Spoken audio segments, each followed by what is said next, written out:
Hi, good afternoon. My name is Stephanie. I'm one of the social workers here in the Wellness Center at Boston IVF. My name's Dylan. I'm also a licensed social worker. I'm the manager of mental health at the Wellness Center.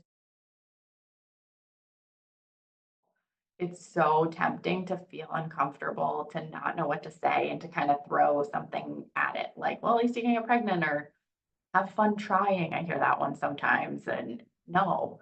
So to just be really aware of if you're saying something that you genuinely think is going to be helpful for them, or if you're saying it because you're feeling your own discomfort.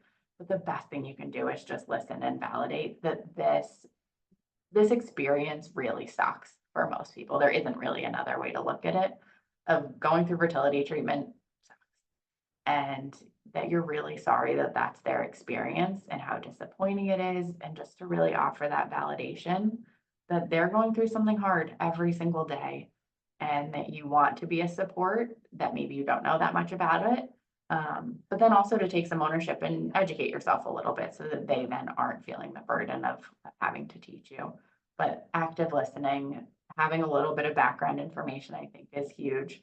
Avoiding unsolicited advice or unhelpful comments, avoid those types of stories, because I think we're trying to be helpful by saying, like, don't lose hope.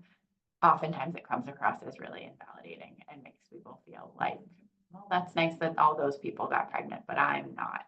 And that they're not valid for feeling the way that they are. If you're finding out that you are pregnant while your friend is struggling, to be very thoughtful about how you tell them. Um, Typically with some privacy over text is preferred, I think, by most people. Even just letting a friend know that you want to be helpful to them and aren't really sure how to do it, that's great.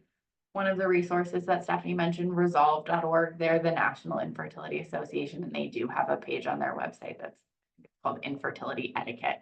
And that's a really good resource too, of just things to say, things not to say, what can and cannot be helpful. But active listening, validating, avoiding toxic positivity.